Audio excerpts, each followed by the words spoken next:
Hello everyone. It has been ages. It has been a long while, and welcome back to this channel. A lot has been happening during my absence, and I'm going to share some of it with us. I realized that comparison is something that, as a believer especially, it is something you should intentionally fight against, else it's going to cripple you. It's going to hinder God's work in your life and through your life. It's going to stop you from taking steps that the Lord will have you take. So I started being very concerned about how my YouTube channel was growing.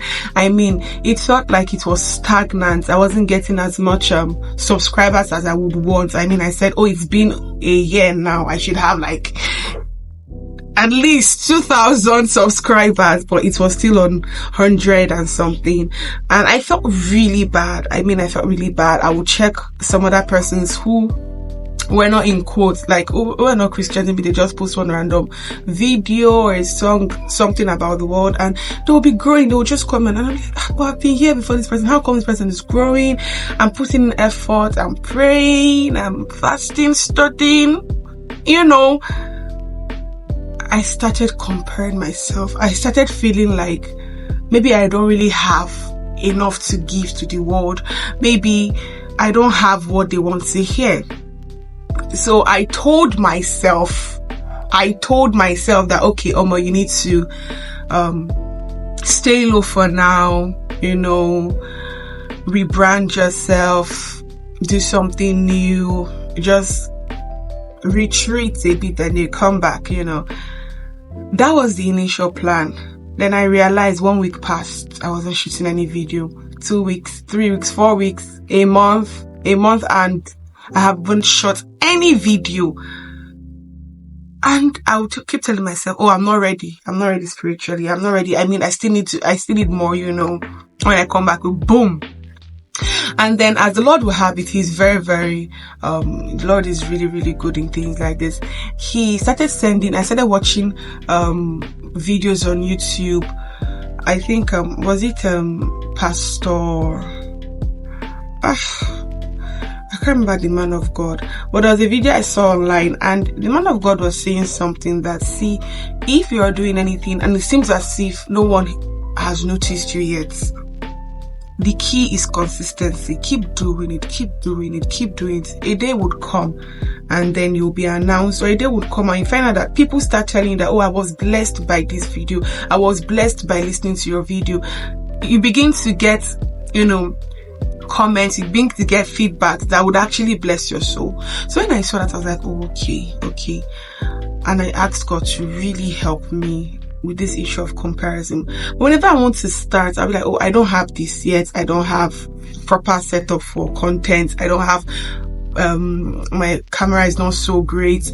I don't have this. I don't have that. A lot of things are still not set in place. I want everything to be alright. And there's something I saw, I think it's by Dr. Sam Adeyemi, or one of this, or Apostle Salman, but I think it's a popular quote most ministers usually give. It says something about start where you are. Start where you are.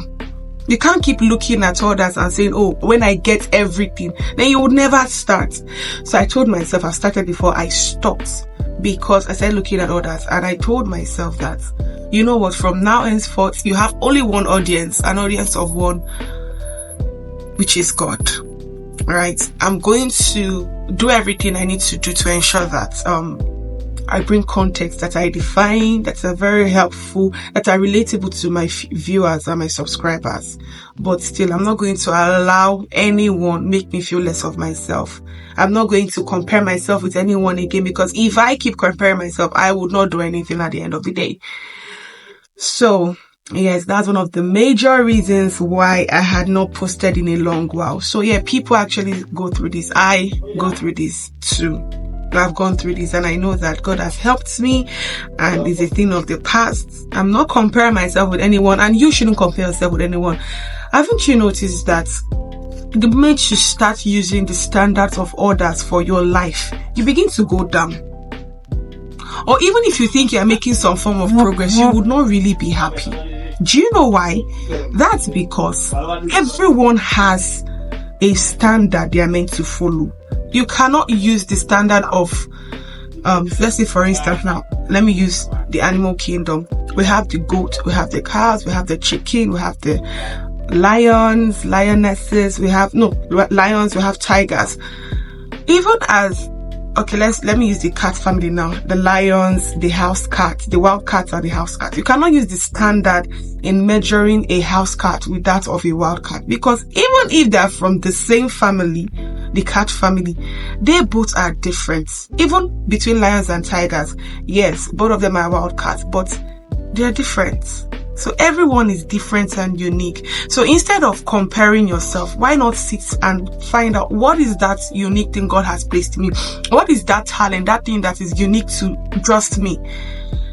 I mean, we already have a lot of repetition and replicas in this world. It's time we start being our original self rather than being a photocopy of someone else. I mean, it's good when you see someone doing something right and you want to emulate them, that's fine, but not at the detriment of your own self. And this is one thing I learned during this my sabbatical, that I am my own me. There will never be another Omolife.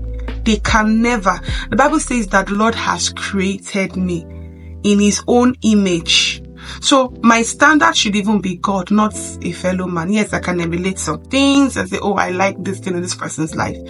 Fine, but I shouldn't use that as a yardstick for running the affairs of other aspects and areas of my life. One of the best advice I will tell you is ask yourself, okay, who am I really? Comparison destroys originality. The world is begging for originality. You're on your own. You're your own you. You can only be the best version of yourself, not the best version of someone else. So, saying no to comparison. So I hope we all learned something today, and I trust that the Lord is going to help us. Genuinely, even in your workplace, you can't start. Of course, you emulate good things, come early, do all those things, but what would make you stand out in your office? What makes you stand out in your school? What makes you stand out in an organization? You don't stand out by following everything, following others. You stand out by looking inward and finding out that this is who I am. This is who I can be. Don't live the life of someone else. Thank you very much for staying to the end of this video. Please do also like this video, share this video, and subscribe to this channel. God bless you. Bye.